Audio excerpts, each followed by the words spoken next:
7 mars de l'an de grâce 2022. Eh bien, le sujet que nous mettons sur la table, Emmanuel Macron, il n'y a pas de base de l'OTAN en Ukraine. Paris a-t-il menti à ses alliés? Pour mieux comprendre la situation, mesdames, messieurs, entrez directement dans le vif du sujet. Écoutons ensemble, justement, cette allocution du chef de l'État français, Emmanuel Macron. Françaises, Français, mes chers compatriotes. Depuis l'attaque brutale lancée par le président Poutine contre l'Ukraine le 24 février, les forces russes bombardent Kiev, assiègent les villes les plus importantes du pays. Des centaines de civils ukrainiens ont d'ores et déjà été tués. Des femmes et des enfants ont été tués encore ce jour. Les jours qui viennent seront vraisemblablement de plus en plus durs. Des centaines de milliers de réfugiés fuient vers la Moldavie, la Pologne, la Roumanie, la Hongrie, la Slovaquie et progressivement le reste de l'Europe. Dans cette épreuve sans précédent, depuis nombre de décennies, nous nous tenons aux côtés de l'Ukraine. Je salue ce soir le courage du peuple ukrainien qui résiste sous le feu des armes. Et en votre nom, j'adresse au président Volodymyr Zelensky le soutien fraternel de la France. Il est aujourd'hui à la tête de son peuple si courageux, le visage de l'honneur, de la liberté, de la bravoure. Ni la France, ni l'Europe, ni l'Ukraine, ni l'Alliance atlantique n'ont voulu cette guerre. Nous avons au contraire tout fait pour l'éviter. Vous le savez, j'ai depuis 2017 conduit un dialogue exigeant et constant avec le président Poutine. Et face à l'aggravation des tensions, je me suis rendu à Moscou, puis à Kiev, les 7 et 8 février derniers, pour rechercher des alternatives à un conflit armé. Plusieurs autres dirigeants européens ont d'ailleurs accompagné cet effort. Le président des États-Unis d'Amérique a manifesté quant à lui sa disponibilité pour négocier, après avoir rencontré physiquement le président Poutine en juin 2021 à Genève. C'est donc bien seul et de manière délibérée que, reniant un à un les engagements pris devant la communauté des nations, le président Poutine a choisi la guerre. Cette guerre n'est pas un conflit entre l'OTAN et l'Occident d'une part et la Russie d'autre part, comme certains peuvent l'écrire. Il n'y a pas de troupes ni de bases de l'OTAN en Ukraine. Ce sont des mensonges. La Russie n'est pas agressée, elle est l'agresseur. Cette guerre est encore moins, comme une propagande insoutenable voudrait le faire penser, une lutte contre le nazisme, c'est un mensonge. Une insulte à l'histoire de la Russie et de l'Ukraine, à la mémoire de nos aînés qui ont combattu côte à côte contre le nazisme. Les dirigeants russes s'en prennent à la mémoire de la Shoah en Ukraine, comme ils s'en prennent en Russie à la mémoire des crimes du stalinisme. Cette guerre est le fruit d'un esprit de revanche, nourri d'une lecture révisionniste de l'histoire de l'Europe, qui voudrait la renvoyer aux heures les plus sombres des empires, des invasions, des exterminations. À cette violation flagrante de l'intégrité du territoire et de la souveraineté d'un pays européen, la France et l'Europe ont répondu immédiatement, unanimement, fermement. Nous l'avons fait en étroite coordination avec les Britanniques, les Canadiens, les Américains, les Japonais et tant d'autres pays. D'abord, en soutenant le peuple ukrainien, par des convois humanitaires, ainsi que par la livraison de matériel et d'équipements pour se défendre. Ensuite, en agissant avec les autres nations pour que les dirigeants russes entendent que le choix de la guerre mettrait leur pays au banc des peuples et de l'histoire. Une résolution a été votée au Conseil de sécurité des Nations Unies sur les violations du droit international commises par Moscou. Et cet après-midi même, l'Assemblée générale des Nations Unies a condamné par un vote écrasant cette agression. La communauté internationale a ainsi montré son unité. Les équipes sportives de Russie ont été exclues des grandes compétitions internationales et nombre de grands événements sportifs et culturels ont été annulés. Nous continuons et continuerons un travail acharné afin de conduire sur tous les continents les nations à condamner l'invasion, à exiger le cessez-le-feu et le respect des opérations humanitaires sur le sol ukrainien. Nous avons pris de manière rapide et proportionnée des sanctions à l'égard de la Russie et de ses dirigeants. Les avoirs de plusieurs centaines de personnalités russes proches du pouvoir ont ainsi été gelés en France et à l'étranger. Plusieurs grandes banques russes ont été exclues des systèmes de paiement internationaux, rendant impossible nombre de transactions et entraînant la chute du rouble. Les organes de propagande russes viennent de cesser d'émettre en Europe. Sur le terrain, nous nous sommes donné les moyens de protéger nos ressortissants en organisant le transfert de notre ambassade d'une ville à l'autre en Ukraine et en permettant à tous les Français ou binationaux qui le souhaitent de pouvoir quitter le pays dans les meilleurs délais. Et je veux ici, en votre nom, remercier l'ensemble des diplomates, policiers, militaires et agents de l'État qui continuent de mener cet effort et prennent en charge nos compatriotes en Moldavie et sur les principaux points de sortie du territoire ukrainien. Je remercie aussi l'ensemble des journalistes qui couvrent avec courage le conflit et œuvrent ainsi à la liberté d'information de tous les citoyens du monde. Enfin, nous avons participé à l'effort dans le cadre de l'OTAN pour protéger la sécurité et la souveraineté de nos alliés européens en renforçant la présence militaire que nous avons déjà dans les États baltes et dans la région. Ainsi, plusieurs centaines de soldats français sont arrivés hier sur le sol de la Roumanie. Initiatives diplomatiques, sanctions contre les dirigeants politiques et économiques de la Russie, soutien à la population ukrainienne vont ainsi se poursuivre et s'intensifier avec pour objectif d'obtenir l'arrêt des combats. Mais pour autant, nous ne sommes pas en guerre contre la Russie. Nous savons tout ce qui nous lie à ce grand peuple européen, qu'est le peuple russe, qui a tant sacrifié durant la Seconde Guerre mondiale pour sauver l'Europe de l'abîme. Nous sommes aujourd'hui aux côtés de tous les Russes qui, refusant qu'une guerre indigne soit menée en leur nom, ont l'esprit de responsabilité et le courage de défendre la paix, et qui le font savoir en Russie et ailleurs. C'est pour cela que si j'échange constamment avec le président Zelensky, j'ai aussi choisi de rester en contact et resterai en contact autant que je le peux et autant que c'est nécessaire avec le président Poutine, pour chercher sans relâche à le convaincre de renoncer aux armes, pour aider autant que la France le peut dans le cadre des pourparlers en cours, et pour prévenir la contagion et l'élargissement du conflit autant que nous le pouvons. Les équilibres de notre continent, comme plusieurs aspects de notre quotidien, sont d'ores et déjà bouleversés par cette guerre et connaîtront des changements profonds dans les mois qui viennent. Notre Europe en sera bousculée. J'aurai l'occasion d'y revenir. Plusieurs centaines de milliers de réfugiés venant d'Ukraine sont et seront accueillis sur notre continent. La France prendra sa part. Et je veux ici d'ores et déjà remercier nos villes, nos villages qui ont commencé à se mobiliser, remercier nos associations qui aussi œuvrent pour accueillir dans les meilleures conditions. Nous nous organisons et nous prendrons soin de celles et ceux qui rejoignent notre sol pour être protégés.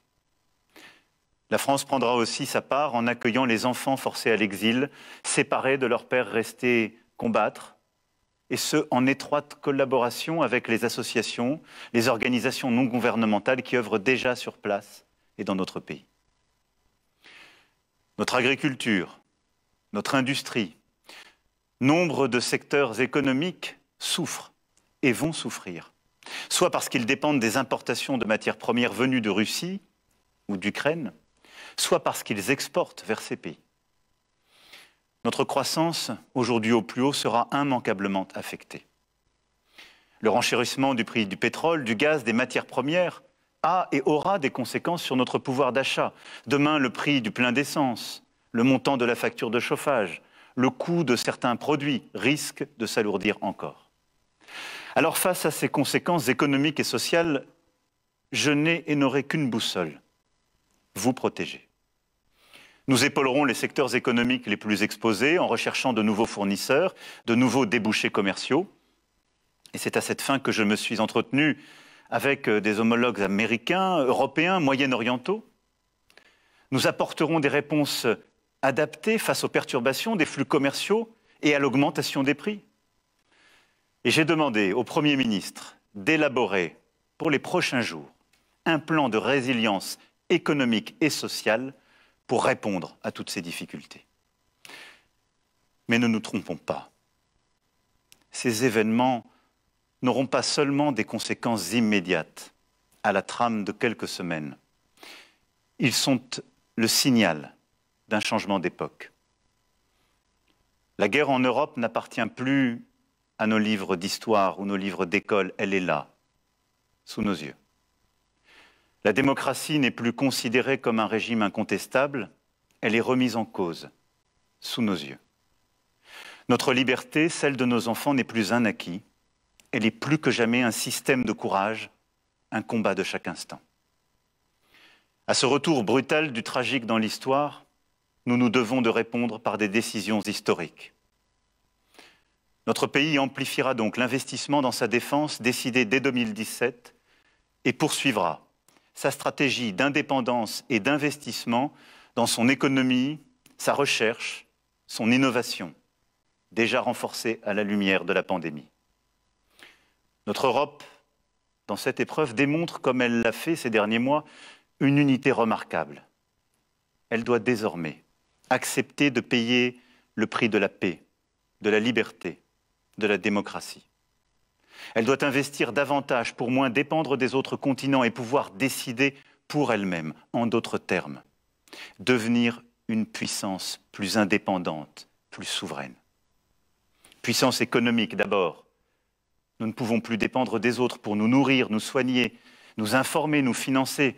Voilà pourquoi, dans le prolongement des décisions prises au plus fort de la pandémie, avec le plan de relance européen, nous devrons promouvoir un nouveau modèle économique fondé sur l'indépendance et le progrès.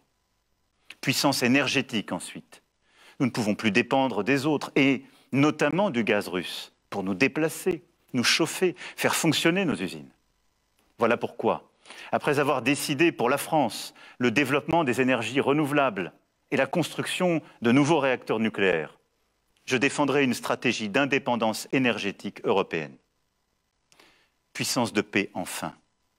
Nous ne pouvons pas dépendre des autres pour nous défendre, que ce soit sur terre, sur mer, sous la mer, dans les airs, dans l'espace ou le cyberespace.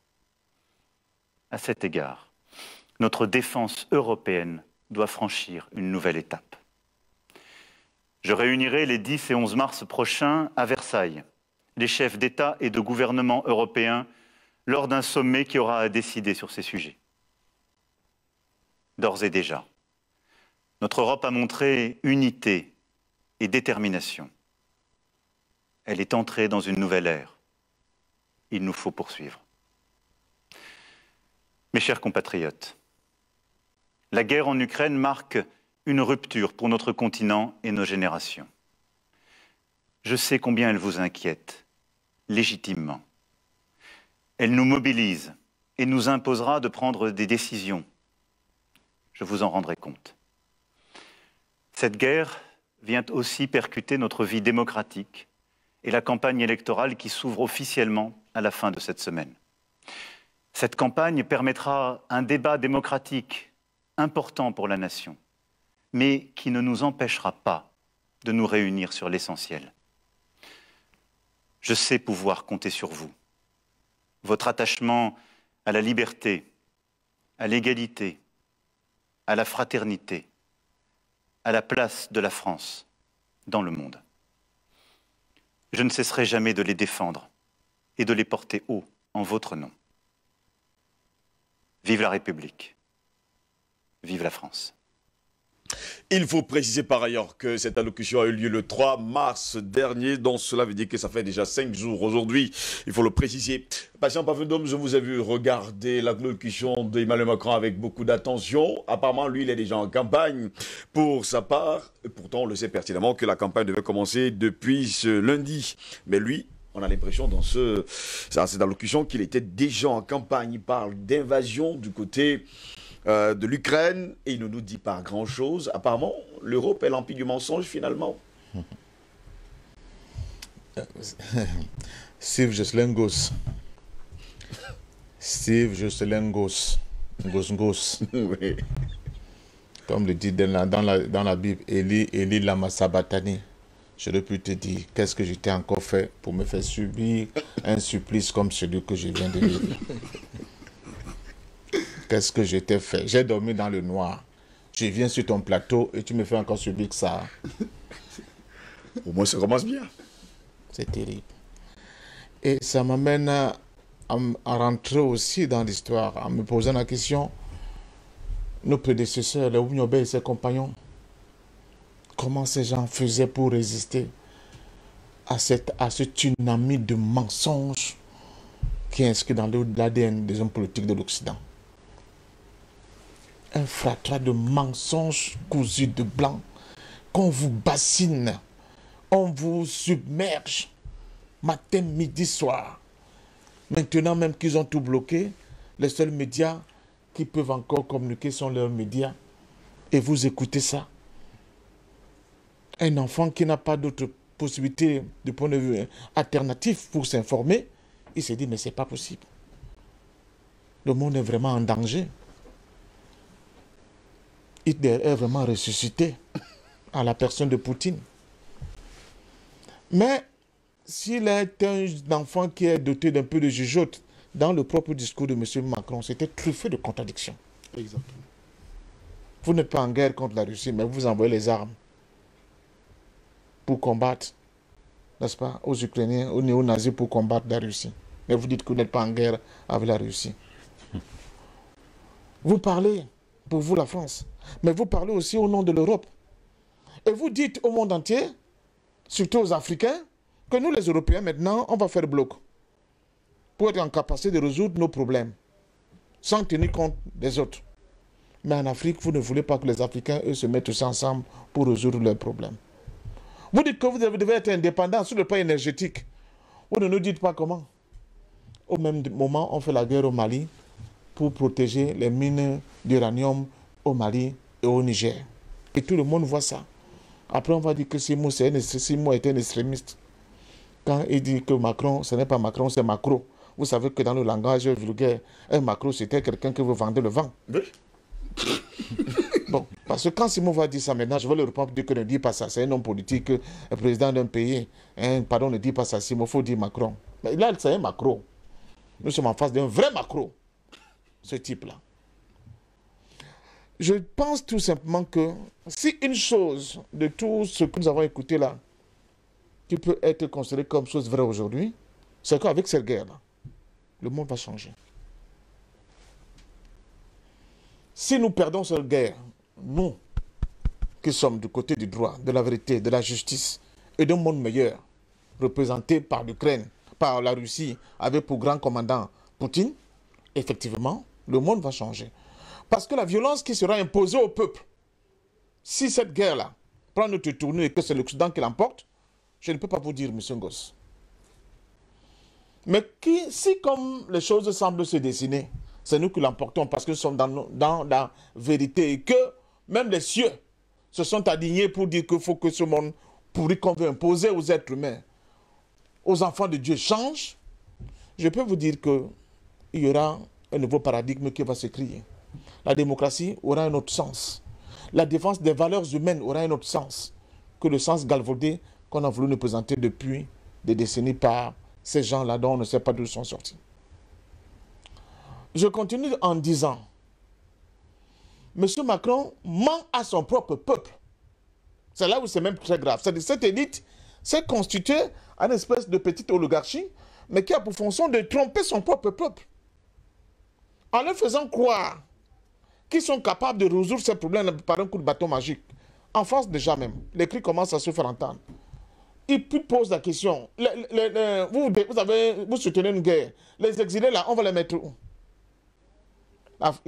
L'Ukraine, c'est 44 millions d'habitants. Hein. C'est un peu... Rationnel? Oui, rationnel. Disons qu'il y a 4 millions. Prenons que 4 millions vont partir de l'Ukraine. L'Europe peut les contenir. L'Europe peut l'accepter. Les villages et les villes européennes là peuvent le faire. On a vu avec quand il y avait les vagues des Afghans d'énervement ce que ça donnait. Hein. Donc les gens commencent à crier pour dire que leurs villages ne pourront pas recevoir ces gens. Donc arrêtez cette guerre.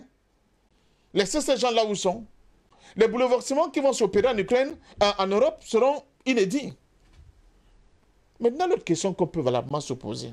Sur le plan culturel, M. Ngoz, vous allez voir que ce contexte de néo-nazis, de racistes, de Hitler, ce n'est pas ce dont on montre. C'est le représentant du nazisme. C'est celui qui a parlé là. Emmanuel Macron. Culturellement, sur le plan culturel, en quoi la France est plus proche de l'Ukraine que l'Afrique francophone? Dites-moi. Pourquoi il n'y a pas autant de sollicitude vis-à-vis, et j'allais dire que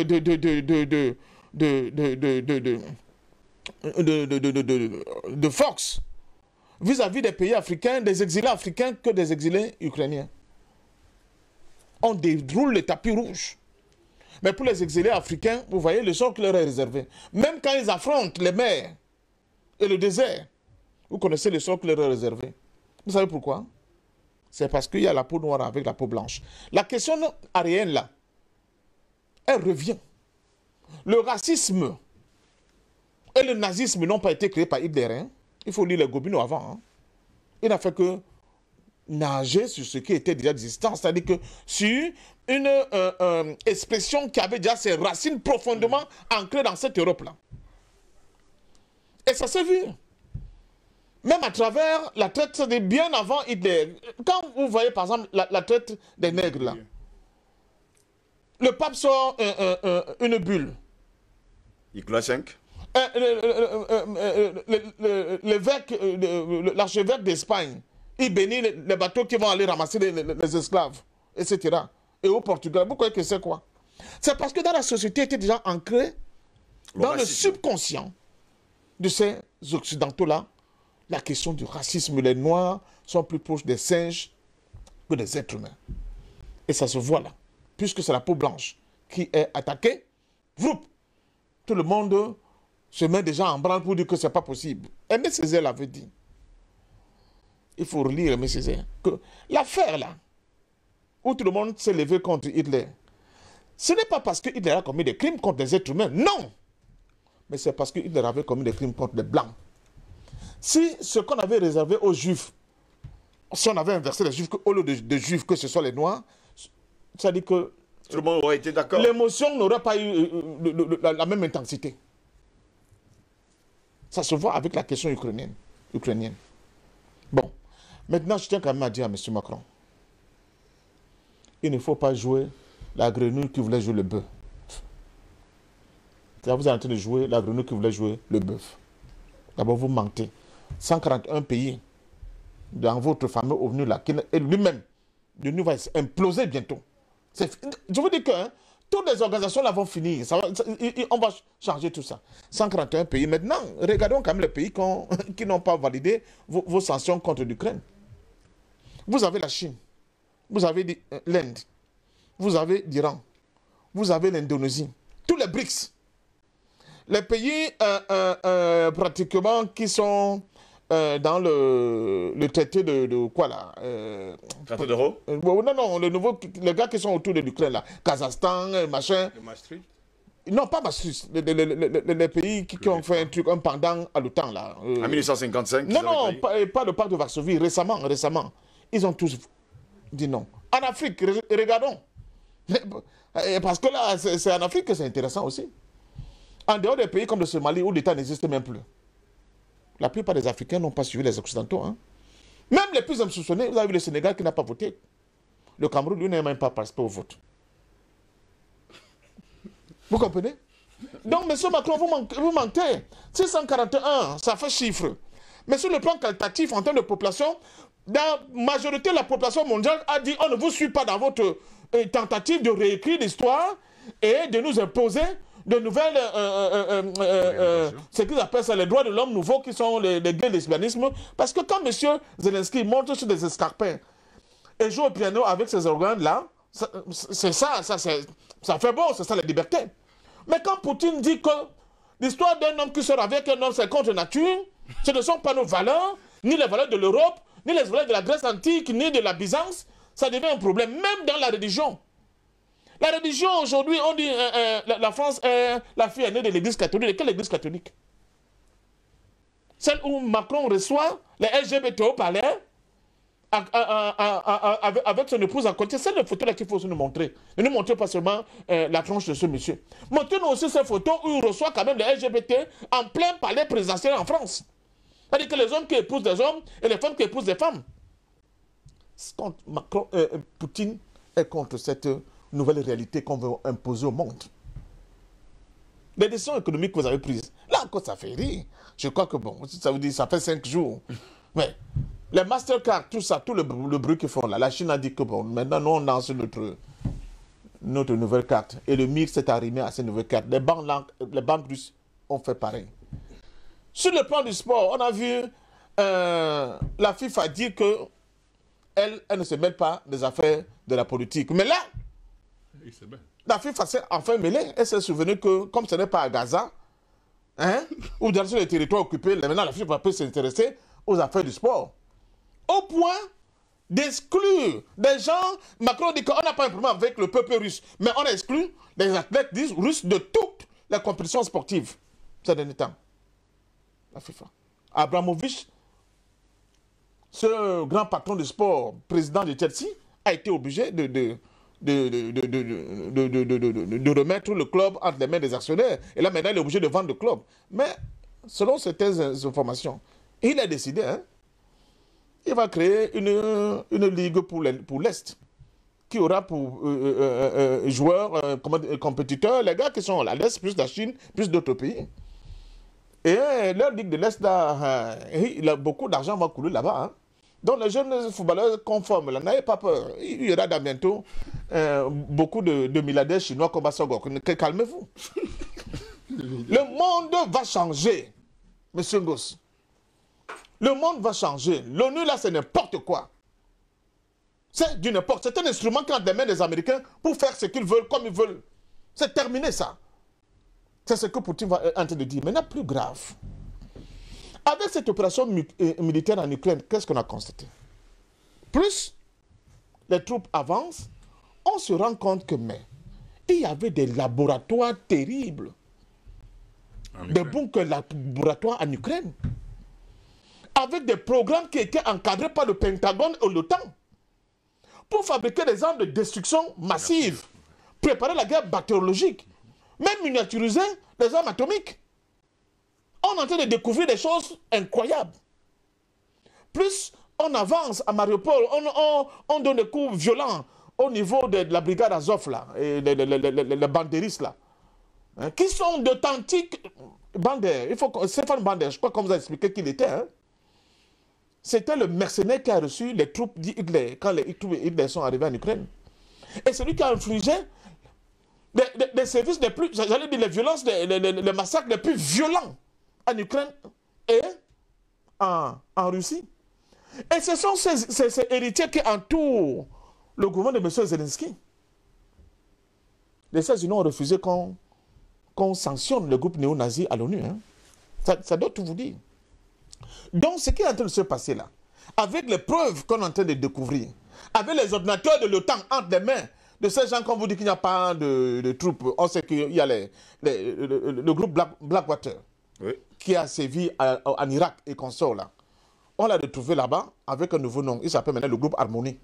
Donc, l'élite de l'armée américaine privatisée se retrouve sur le théâtre d'opération en Ukraine. Attention. Il y a des commandos des SAS britanniques là-bas. Il y a évidemment les commandos des légions étrangères françaises là-bas aussi. Donc, cette guerre-là, ce n'est pas entre la Russie et l'Ukraine fort. C'est entre la Russie et les forces spéciales de l'OTAN. Point. Si quelqu'un vous dit le contraire, ça lui, c'est un gros mensonge.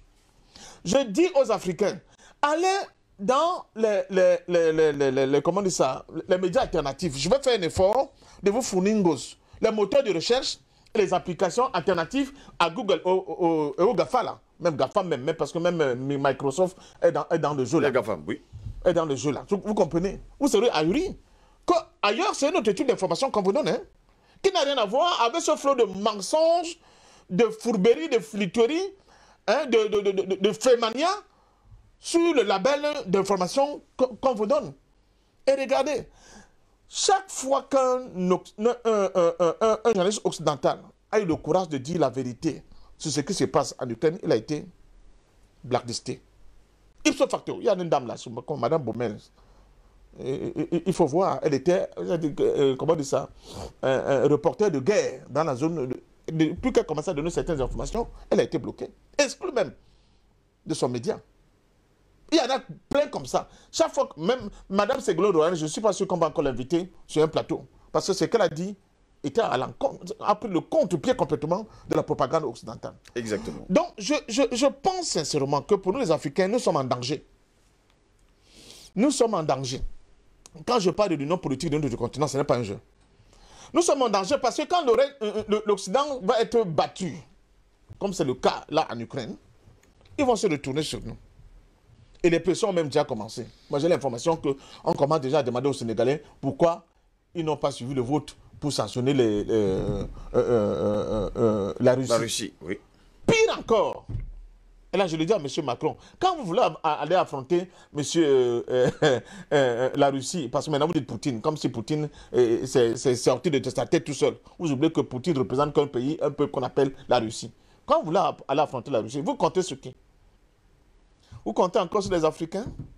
Vous pensez que ce qui s'est passé en 40 à Douala va encore se reproduire? Vous êtes trompé. Il n'y aura plus de jeunes Africains qui vont aller mourir pour vous. Et c'est pour cela qu'on était étonnés, ahuri, de voir que les ambassades ukrainiennes partout en Afrique ont émis des déclarations en demandant aux jeunes Africains, ceux qui veulent aller se battre, venez vous faire enregistrer. Il a fallu que le Sénégal et l'Algérie réagissent violemment en appelant cet ambassadeur de retirer rapidement. N'est-ce pas? Malheureusement, patient parfait d'homme, ils sont quand même très nombreux qui ont pris l'initiative d'être enrôlés justement par l'Ukraine et surtout par l'Occident. Mais en écoutant justement Macron, ces jeunes pensent que, comme ils disent, l'agresseur, le nouveau Hitler, c'est Poutine et la Russie.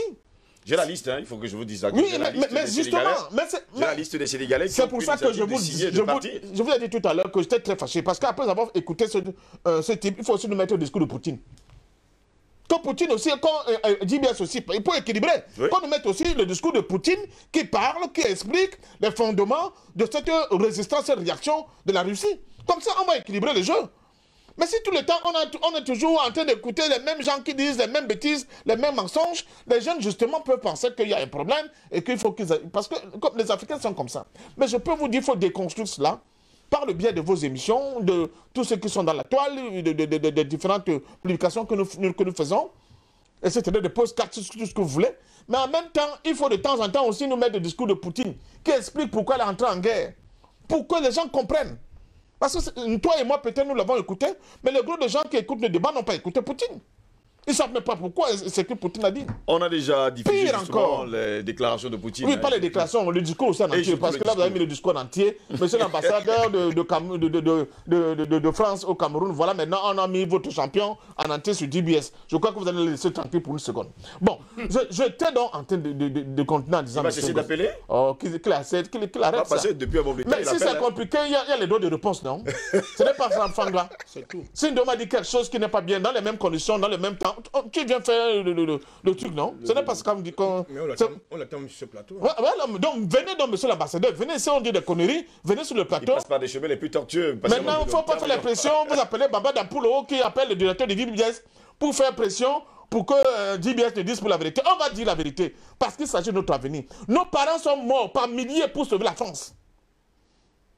On ne peut plus accepter que vous déclenchez des opérations pour complètement bousiller le monde et vous comptez encore sur les Africains pour le faire. Ça ne marchera pas comme ça. Ça ne marchera plus comme ça. Et la crainte maintenant de l'Occident, c'est là où c'est grave. C'est qu'ils ont quand même les agents, les renseignements. Je vous ai dit que si chez eux, même quand quelqu'un est médecin, il faut faire attention, c'est un agent double. Ils renseignent, ils font des rapports. C'est que les Africains se sont indignés sur la Russie et Poutine comme ce n'est pas permis. Ils ne comprennent pas ce qui se passe. Tout, presque pratiquement, plus de 90% des Africains sont pour la Russie et pour Poutine. Donc, ils ont peur, ils tremblent. Et quand quelqu'un est dans cette situation-là, de faiblité, il ment encore. Ça veut dire qu'il fait de gobes à fond. De gobes, ça veut dire que plus le mensonge est lourd, plus asséné, plus il a des chances de passer comme une vérité. C'est ce que les Macron sont en train de faire. Donc je pense sincèrement que nous sommes face à une nouvelle époque. Et là, je suis d'accord avec lui. L'une des rares choses qu'il a dit qu'il était vrai, c'est que c'est vrai. Nous sommes en Que les époques ont changé. Oui. Un nouveau paradigme va se Il déclare que la démocratie est en danger. Quelle démocratie? La démocratie de petit nombre, de happy few, avec un sens électoral. Je vous ai dit sur ce plateau qu'aux États-Unis d'Amérique, la plus grande démocratie du monde, le vote d'un noir, one man, one vote, ce n'est pas valable pour un noir et un blanc. Bon, si l'ambassade des États-Unis vient, qu'il vienne sur le plateau, je vais le démontrer. C'est-à-dire qu'un noir, le one man, one vote, c'est-à-dire que le vote d'un noir n'est pas égal au vote d'un blanc aux États-Unis d'Amérique. Ils le savent. Donc, de quoi on parle? Donc, je dis sincèrement que ce qui se passe là, c'est que le mode de vie, le modèle économique, où un petit homme s'enrichit, piétine les autres, on crée les maladies, on détruit, depuis, si vous prenez la photo qui va de Bush-père, jusqu'à pratiquement, c'est Trump qui a fait ça. Maintenant, Biden veut continuer, laissons même Biden, jusqu'au prédécesseur de Biden. Barack Obama. Mais On a fait les statistiques de mort. Mais si on vous donne les statistiques, mais vous allez devenir fou. Et c'est ces gens-là qui donnent la leçon à la Russie. C'est la Russie qui a détruit l'Irak. C'est la Russie qui a détruit le Yémen. C'est la Russie qui a détruit l'Afghanistan. C'est la Russie qui a détruit la Libye. C'est la Russie qui a bombardé un palais présidentiel en Afrique, en Côte d'Ivoire. C'est la Russie. Qu'est-ce que la Russie leur a fait? Je peux parler de l'avant, parce qu'avant, vous allez voir les guerres de Corée. Tout ça, les guerres d'Indochine.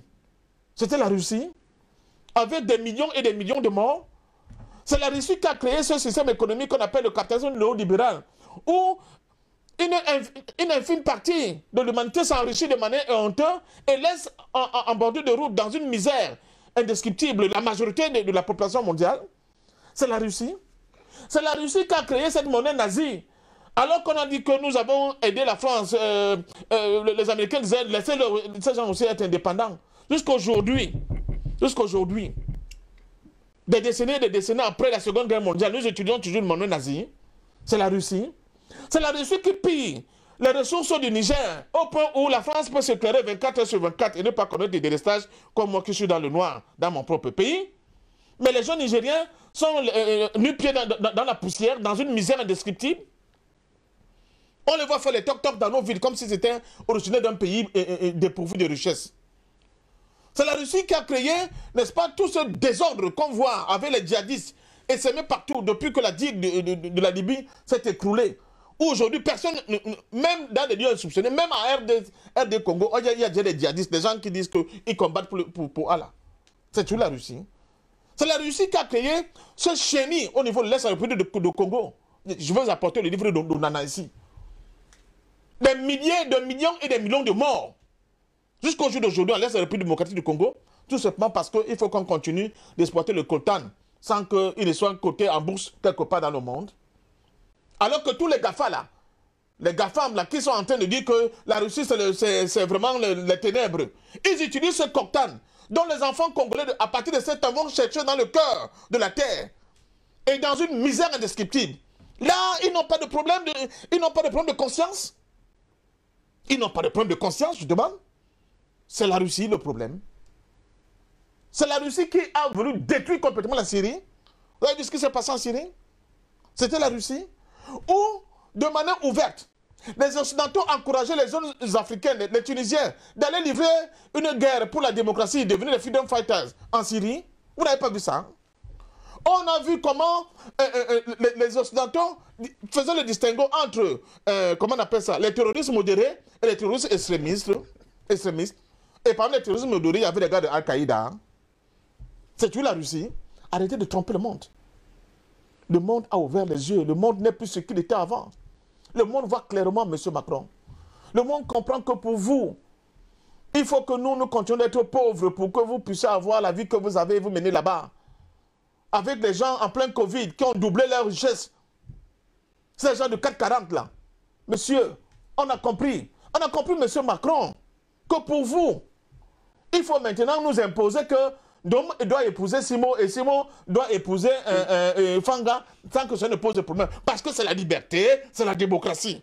C'est des valeurs. Ce sont les nouvelles valeurs, les nouveaux droits de l'homme. Et il faut que l'ONU l'accepte. Celui qui ne l'accepte pas, il faut le détruire. Le simple fait que le pape François ait refusé cela, vous avez commencé à créer tous les problèmes contre ce pauvre type qui ne vous a rien fait. C'est ça, M. Macron. J'ai appris que ça, qu'au Cameroun, les États-Unis vont envoyer leur diplomate et que le gars là, il est recto verso. Mais ce président Bianon, on ne veut pas de ce type-là chez nous. C'est déjà fait, c'est déjà acté depuis. On ne veut pas de ce type-là chez nous. C'est acté depuis.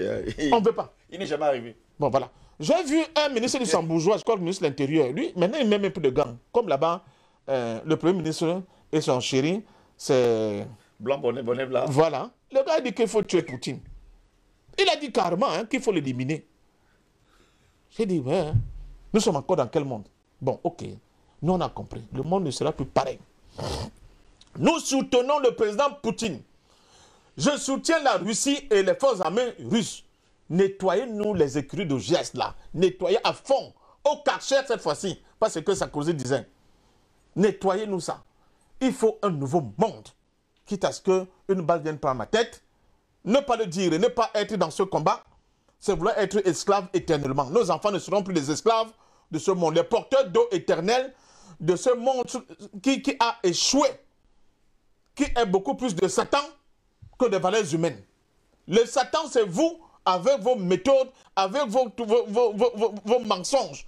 Mais surtout avec votre volonté d'éliminer, d'écraser une partie de l'humanité qui ne demande qu'à vivre. Donc, si je suis pour cette première sortie, je tiens à dire que quelque chose de nouveau se produit. Et j'ai la chance. J'avais mon père spirituel, Maître Michel Ndong, qui me disait, mon fils, tes yeux verront beaucoup de choses. Ce que je suis en train de voir là, ce n'est pas quelque chose qu'on va me raconter. C'est quelque chose que je pourrais raconter aussi à mes petits-enfants si je suis encore vivant. Parce que comme je vous le dis, ce que Macron a dit d'autres là, que vous n'avez pas perçu, c'est-à-dire que celui qui est contre nous, celui qui n'est pas avec nous, est contre nous forcément. Donc, que demain vous apprenez que sur le fallacieux prétexte qu'un Ben Sikin m'a renversé, sachez que ce sont ceux-là qui m'auraient tué. Parce que nous sommes devenus aussi, nous aussi, des soldats dans cette guerre-là. Tous les fascistes là, et tout ce que vous envoyez là-bas comme élément, pour l'instant, Poutine a dit une seule chose. Le peuple ukrainien et le peuple russe forment un seul et même peuple. C'est pour ça que je retiens. Mais vous savez très bien que si Poutine se fâche, là maintenant, là, les décisions que vous avez faites en Libye un peu partout, c'était des histoires... Pipi déjà? Ouais. Parce que c'est vous-même qui l'avez appelé comme ça, mais ce n'est pas son vrai nom. Satan 2. Si Satan 2 se met à balancer quelque part, mais Satan 2, le jour là, il faut aller de côté de l'Europe. Il faut éviter un peu l'Afrique, voir seulement de côté de l'Europe. Parce que nous aussi, nous avons le temps de voir le match, n'est-ce pas? Ou bien le spectacle comme le film hollywoodien. Merci à vous, Patient Bavendo, pour cette première prise de parole. Je rappelle d'ailleurs, vous parlez tout à l'heure de Ségolène Royal, elle a déclaré, je cite, « Il nous faudrait un nouveau général de Gaulle qui se faisait respecter de nos amis américains en leur disant de retirer leurs troupes. La Russie n'a-t-elle pas droit au respect des accords sur la sécurité à ses frontières? Les sanctions économiques pénalisent bien plus l'Europe, a déclaré justement Ségolène Royal. Ah oui. Simon, je vais me tourner vers vous. Finalement, l'Occident qui dit combattre le nazisme, le racisme, tout ce qui va avec, on a l'impression aujourd'hui que cette Europe, cet Occident est foncièrement nazi. Mais, monsieur Ngo, ça ne date pas d'aujourd'hui. Le drame pour les Africains, c'est qu'ils ont leur télévision plus grande que leur bibliothèque.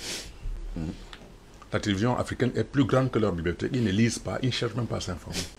Et c'est ça qui pose problème. Vous savez, il y a quelqu'un qui m'a dit l'autre jour, oh, Monsieur Simon, vraiment, les Russes sont des agresseurs, c'est pas possible, ils sont dangereux, il faut... lui poser deux simples questions. J'ai dit, monsieur, vous êtes dans votre chambre, vous voulez aller vous coucher. Votre copine met un couteau à côté du lit. Vous allez dormir dans la chambre avec le couteau à côté du lit? Si vous répondez à cette question, que vous allez dormir avec le couteau, je suis d'accord avec vous. Et après, je dis, monsieur, vous pouvez répondre à cette question. Il dit, mais comment elle va dormir avec le couteau à côté? Je dis, mais monsieur, là, les États-Unis, leur OTAN, ils sont à des milliers de kilomètres de la Russie. L'Ukraine est à côté de la Russie. On vient mettre une base militaire à côté. de la Russie. C'est comme un couteau à côté du lit quand tu veux dormir. Tu vas laisser le couteau à côté de ton lit et dormir en paix? Sous l'oreiller même. Tu vas dormir en paix? Non. Quand tu as répondu à cette question, on peut continuer le débat. Le monsieur est resté, il était confus. Ceci voudrait, je dis, cette guerre de la Russie doit interpeller les Africains. C'est une guerre qui nous donne beaucoup d'enseignements. Mais j'ai l'impression que nos frères sont sourds, muets et aveugles. Car, quand on voit la Russie réagir à la présence des bases militaires à côté, on se pose la question, comment est-ce que des pays africains, depuis la nuit des temps, peuvent laisser les bases militaires dans un pays à côté de leur pays, sans réagir, pendant des années? C'est pour ça que je dis que cette guerre devrait nous interpeller sérieusement, faire en sorte qu'aucun pays africain ne puisse accepter aucune base militaire à côté de son pays, que ce soit voisin ou n'importe quoi. C'est pas possible. C'est comme si vous avez un couteau à côté de votre lit, avec votre copine à côté, ou bien c'est vous qui avez le couteau à côté de votre lit, avec Votre copine. Mais c'est dangereux, vous êtes en danger permanent. Parce que vous ne savez pas à quel moment elle peut prendre le couteau et vous enfoncer quand vous êtes endormi. C'est la même chose qui se passe avec l'Ukraine et la Russie. Mais le drame, c'est que quand je vois aujourd'hui le président ukrainien demander à Israël d'intervenir, cette Ukraine qui a soutenu Israël qui bombardait la Palestine, je me demande comment il ne peut pas être content qu'on bombarde son pays. C'est une très bonne chose. Quand Israël bombardait la Palestine, mais ce président, qui est un acteur, a soutenu correctement Israël. Aujourd'hui, c'est lui qui demande. Puisqu'il se rend compte que les gens qui l'ont incité à faire la guerre, personne n'est à côté. Oh, Takuba, la force Barkhane, Takuba, ils ne sont plus au Mali. Ils pouvaient aller en Ukraine. Mais c'est Macron qui les commande. Comment ils ne peuvent pas aller en Ukraine? Moi, je ne comprends pas. Ces militaires qui étaient en Afrique, ils ne peuvent pas aller en Ukraine? Ils sont déjà en Roumanie. 200. Ah oui, c'est vrai, la Roumanie, c'est en Ukraine. C'est ça? Donc, il y a une guerre en Ukraine. On va stationner les gens en Roumanie. Mais bon sens. Ce monsieur Macron, c'est un dangereux. Et en plus, il y a un autre qu'on appelle Jean-Yves Le Truand. Le Drian. Le Truand. Jean-Yves Le Truand. Jean-Yves. Yves Le Truand. Un truand qui est ivre. Voilà. Alors, vous avez des gens comme ça avec de tels noms qui commandent un pays. Vous vous attendez à quoi? À la vérité. Déjà que le monsieur Jean-Yves Le Truand, là, quand il se plaint du Mali, quand il insulte le président malien, c'est pas à cause de la France. C'est parce que son fils est impliqué dans beaucoup de choses au Mali. Et il se rend compte que c'est bien, ses intérêts sont en jeu. Monsieur, c'est de ça qu'il s'agit. Il ne défend pas la France, il n'en a rien à cirer. Quand un monsieur s'appelle Jean-Yves Le Truand et que son fils est dans tous les magouilles au Mali, pas seulement au Mali, dans la plupart des pays africains qui sont sous le contrôle de la France. Mais posez-vous des questions. Est-ce que ce pays qu'on appelle la France, moi j'ai l'habitude de dire quand vous avez rencontré un pays comme ça sur votre chemin, ce n'est que la malédiction qui vous suit. Il faut sortir de ce machin qu'on appelle la France. Il faut arrêter. Je passe tout mon temps à dire aux gens, boycottez tous les produits français. Je vois encore des gens qui vont dans les stations Total, dans vos supermarchés à la con qu'on appelle Carrefour. Vous traversez tous les Carrefours, vous allez dans Carrefour acheter les choses. Les produits périmés qu'on vous envoie. Monsieur Ngo, je sais que ce n'est pas dans le sujet, mais c'est important. Il faut éduquer la population africaine pour leur faire voir exactement à quoi on joue. Vous avez, je dis toujours sur ce plateau, vous ne verrez jamais un pêcheur aller à la rivière pour sauver le poisson. Quand le pêcheur va à la rivière, il a besoin de poisson pour manger. La France ne vient pas en Afrique pour sauver les Africains. Que ce soit dans les pharmacies, que ce soit dans les supermarchés, où vous allez acheter, faire vos achats. C'est une honte. Et je vois des pays, encore mon pays, comme le Cameroun, où on donne des hectares de terrain, aussi soit comme Carrefour, pour implanter des supermarchés. Et vous avez ce qu'on appelle les APE, où on leur donne tous les avantages pour venir s'implanter dans les pays africains, au détriment de nos hommes d'affaires, qui devraient au moins être soutenus pour pouvoir promouvoir le développement. Je me pose des questions. Est-ce qu'on ne peut pas sortir nos cerveaux des frigos pour commencer à réfléchir un peu positivement pour nos pays? Je m'interroge. Et quand j'écoute un monsieur comme ça, qu'on appelle Macron, ou Macron, qui vient raconter des inepties, raconter des mensonges en Mondiovision, et on diffuse. On a encore nos amis qui ont les abonnements Canal Plus sur leur maison. Avec ça, vous voulez avoir quel développement? C'est pour ça que tout tout à l'heure, j'ai dit, la plupart des Africains ont leur télévision plus grande que leur bibliothèque. Parce qu'ils ne suivent que de la connerie pendant toute la journée, pendant des mois, pendant des années. Et avec ça, ils accompagnent des milliards chaque mois à un individu qu'on appelle Bolloré. Qu'est-ce qui arrive aux Africains? Pourquoi on ne peut pas sortir la preuve?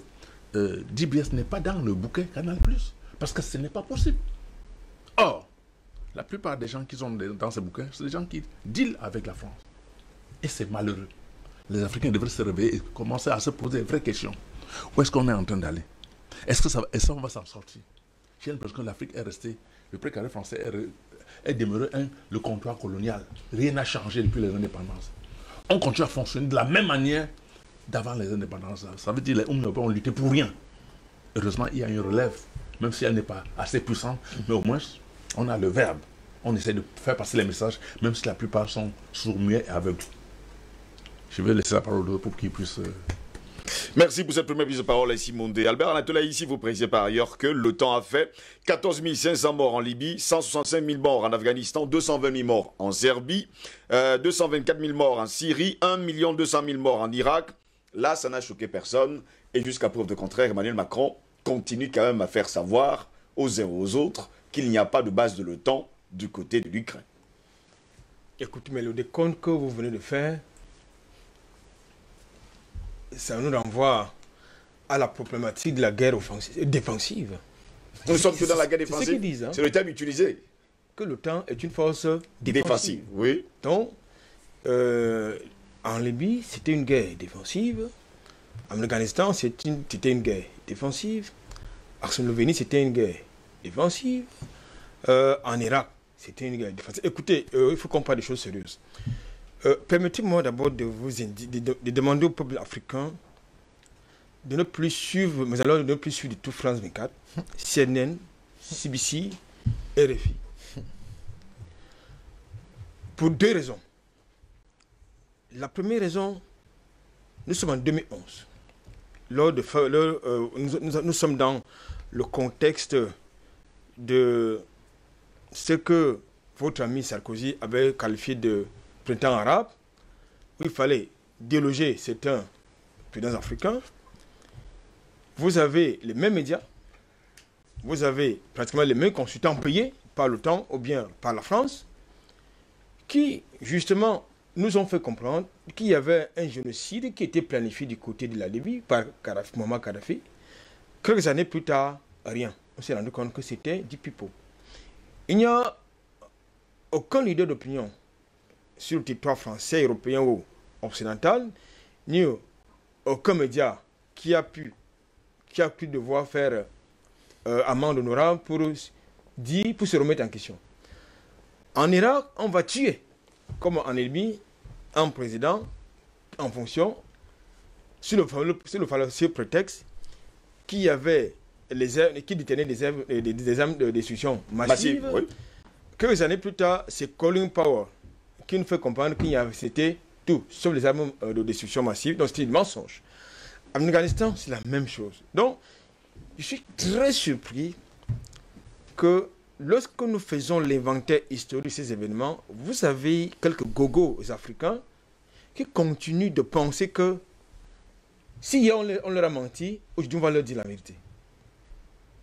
Mais on va continuer à vous dire la vérité, à vous continuer à vous entuber, à vous dire le mensonge. Le message de Macron que nous venons de suivre, c'est un tas de mensonges. Commençons par le prétexte, n'est-ce pas, des opérations russes du côté de l'Ukraine. C'est un élément que beaucoup de téléspectateurs ne connaissent pas. Et je voudrais dans la foulée indiquer que les opérations militaires engagées par la Russie en Ukraine sont la conséquence de deux choses. La première, la violation de leur droit international par eux-mêmes. Je voudrais vous plonger dans le contexte historique à partir du pacte de Varsovie, à la fin de la guerre froide, qui a été démantelé, mais l'OTAN n'a pas été démantelé. Bien au contraire, l'OTAN s'est élargie. Pourquoi? Parce que l'OTAN a un projet globaliste mondialiste. Dans les accords de Minsk, qui sont pratiquement presque récents, et également dans la constitution de l'Ukraine, dans son chapitre code 17, mais l'Ukraine ne doit pas abriter une base militaire étrangère sur son sol. Deuxième chose, dans le cadre des accords de Minsk, du traité de Minsk, la plupart des pays de l'ex-bloc soviétique qui n'étaient pas encore entrés dans le giron de l'OTAN, n'est-ce pas, étaient des territoires russes. Par ailleurs, aucun de ces pays ne devrait abriter une quelconque base militaire. Qu'est-ce qui s'est passé? L'OTAN, c'est-à-dire les USA et l'Europe, ont malheureusement violé justement ces accords-là, puisque maintenant, lorsque vous suivez le narratif de M. Macron, il convoque 3 éléments majeurs. Premier élément majeur, le droit international, la souveraineté et surtout les questions de démocratie. Et le mensonge majeur, c'est qu'il n'y a pas de base militaire, il n'y a pas de base de l'OTAN. Non, il n'y a pas d'armée ni de base militaire de l'OTAN en Ukraine. Je vais y revenir. Dans le concept donc de ce narratif-là, est-ce que l'OTAN n'a pas violé ses propres règles, c'est-à-dire le droit international? Puisqu'il est établi, il est établi que l'Ukraine abritait pas seulement des officines de fabrication des armes biologiques et même nucléaires, mais il y avait également des bases militaires de l'OTAN à l'intérieur du territoire ukrainien. Sans avoir signé aucun document qui déclare que l'Ukraine est dans l'OTAN. Financé par les États-Unis. Ça, il faut le préciser. Oui. Financé par les États-Unis. Deuxième élément qui peut justifier, n'est-ce pas, l'intervention russe en Ukraine. En 2020, il y a une résolution à l'ONU qui est bloquée, n'est-ce pas, qui est bloquée par les États-Unis et l'Ukraine. Cette résolution portait contre l'apologie. Ça portait contre l'apologie du nazisme, du néonazisme, du néofascisme, du racisme et des traitements et les discriminations raciales. Cette résolution a été bloquée par les États-Unis. Non, ça n'a pas fait l'objet d'un vote par les États-Unis et par l'Ukraine. Il y a eu 4 abstentions. Vous avez la France qui s'est abstenue, le Canada, l'Allemagne, et je crois également la Grande-Bretagne, qui sont abstenus.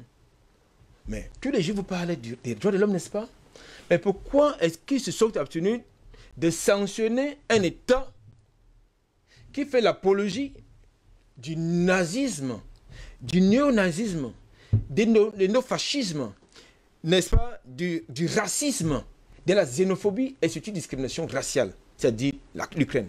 Pourquoi est-ce que la France s'est abstenue lorsqu'il fallait adopter cette résolution,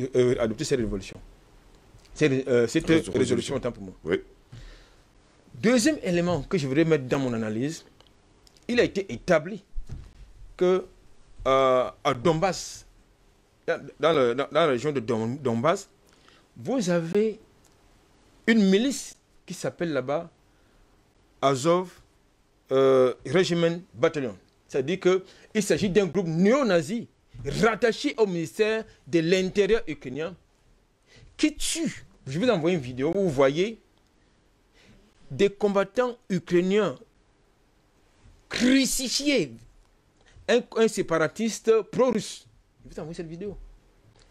Est-ce que l'Union européenne n'a pas... Si vous avez vu cette vidéo, est-ce que l'Union européenne n'a pas vu cette vidéo? C'est des documents parmi tant d'autres. Hein. Il y en a où vous avez des gens qui sont carrément décapités. C'est-à-dire quand vous décapitez de vivants. C'est horrible à voir. Non seulement dans le Donbass, vous avez un autre groupe, une autre milice, toujours rattachée au ministère de l'Intérieur ukrainien. Ça s'appelle, je crois que c'est il s'agit du... à Kharkiv, il s'agit du Haïda, le mouvement Haïda. Haïda, ouais. Qui opère du côté de Kharkiv.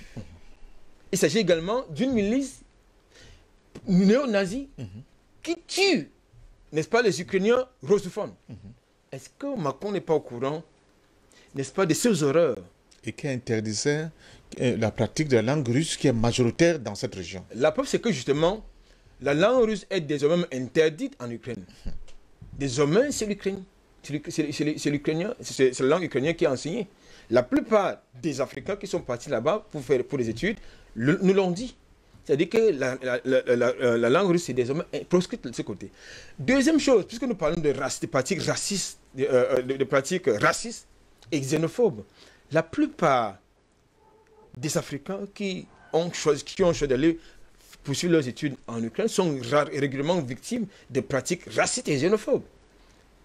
Nous avons, comme illustration, lorsqu'il a fallu dégager un couloir humanitaire pour l'évacuation des civils, à la frontière polono-ukrainienne, vous avez vu deux couloirs. Vous avez un couloir, les Blacks et les Arabes, c'est-à-dire nos frères musulmans du nord, du Maghreb.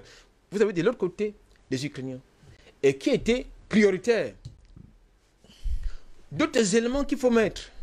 Parce que pour vous faire comprendre qu'il faut que les Africains qui pensent que la Russie a envahi l'Ukraine revoient un peu, relisent un peu leur bord, qui fassent des recherches. Tout à l'heure, le doyen Simon a donné une très belle illustration. C'est-à-dire, vous avez quelqu'un qui est votre voisin et pour entrer chez vous, il met un piège, une trappe. C'est-à-dire qu'à chaque instant, vous pouvez vous faire prendre par cette trappe. Et vous allez laisser que cette personne reste à côté de votre entrée, de l'entrée qui va chez vous? Je ne pense pas. Je pense que de manière légitime et surtout de manière légale, la Russie était dans son bon droit d'attaquer l'Ukraine pour protéger la population russophone qui est martyrisée du côté de l'Ukraine. Ça, l'Union européenne n'en parle pas. Le Conseil des droits de l'homme de l'UNU n'a pas vu ces massacres-là, du tout. Je voudrais également mettre sur la table un autre élément d'analyse pour indiquer quoi? M. Macron dit qu'il n'y a pas de base, il n'y a pas d'armée, il n'y a pas de force militaire, ni de base de l'OTAN en Ukraine. Mais paradoxalement, ils envoient des armes. Un peu le scénario de la Libye, où on envoie les armes. Mais on dit chercher la paix. Mais lorsque vous envoyez des armes dans un pays, ça suppose que les utilisateurs savent les utiliser. Parce que la preuve, c'est qu'actuellement, l'Ukraine a besoin d'une exclusion d'une zone aérienne pour solliciter, n'est-ce pas, des chasseurs de marque russe, parce que ce sont ces chasseurs, ce sont ces avions-là que leurs pilotes peuvent piloter. C'est la même chose. Pourquoi est-ce qu'ils ne sollicitent pas les chasseurs de fabrication, par exemple, française, de fabrication britannique? Mais parce que justement, ils ne peuvent pas les utiliser. Ils ne peuvent pas les piloter. Bon, si les armes, n'est-ce pas, défensives sont acheminées à l'Ukraine, ça veut dire qu'il y a des gens qui vont utiliser ça là-bas. Ce qui suppose donc qu'il y a des mercenaires qui sont déjà en poste avancé, de ce côté-là, qui vont les utiliser. Bon, là, ça nous renvoie dans le cas malien et le cas centrafricain, où on traite les instructeurs russes de mercenaires. Tout à l'heure, dans la première prise de parole à l'entrée de l'émission, je vous indiquais que vous avez les chancelleries occidentales, avec l'appui de l'Union européenne, qui ont organisé des opérations d'enrôlement des Africains pour aller combattre en Ukraine. Bon, et là, ce ne sont pas des tirailleurs, peut-être comme en 1939, mais ça, c'est des mercenaires. On vient recruter des mercenaires africains pour aller combattre pour l'Ukraine, n'est-ce pas? Donc, je pense que là, il n'y a pas de... C'est toujours des tirailleurs. Hein? Non, je veux dire que là, c'est également des mercenaires. Dans le conflit actuel, c'est des mercenaires, puisqu'il n'y a aucun contrat, ce n'est pas une armée régulière. Ce n'est pas une armée régulière. Ce sont des gens, il y en a qui, pour des raisons alimentaires, vont accepter de se faire tuer. Bon, il va donc falloir qu'ils allument, comme Simon Dello disait tantôt, leur cerveau pour leur faire comprendre que si déjà les étudiants africains qui sont en Ukraine sont victimes de racisme, qu'en serait-il de leur personne? J'ai vu une photo où on montre un Camerounais qui s'est enrôlé pour combattre pour l'Ukraine. Mais ce qui m'a attiré mon attention sur cette photo, c'est que les deux locodermes qui sont autour de lui ont des armes, mais lui n'en a pas. Non, mais c'est aussi simple. En fait, c'est un gay. Je sais que c'est un groupe de LGBT. Les LGBT ont pris fait cause pour leur ami Zelensky. Voilà. Bon, alors moi je pense donc... Non, moi je n'ai pas voulu aller jusque-là. Mais parce que c'est ça la vérité. Non, la vérité c'est que c'est un groupe... Terminons Albert Lantolesi. Mais l'image qui attire mon attention, c'est que les deux locodermes, qui sont ses amis, ont des armes, mais lui n'en a pas. Mais il a par contre n'est-ce pas, un gilet pare-balles. Je voudrais dire ceci, M. Macron a convoqué le droit international. Le droit international existe, Albert Lantolesi, on en a déjà parlé sur le plateau. Dans son narratif, il a convoqué le droit international. Je ne sais pas dans quel... comment je peux dire ça? Quelle est sa compréhension du droit international? Ou alors le droit international est variable alors selon les peuples, selon les intérêts. Bien sûr. C'est-à-dire quand il s'agit des questions... Donc ça s'applique quand il s'agit de l'Ukraine, qui doit défendre sa souveraineté, mais ça ne s'applique pas au Mali, qui doit défendre sa souveraineté. Ça ne s'applique pas en Centrafrique. C'est un peu que ça peut s'appliquer en Europe.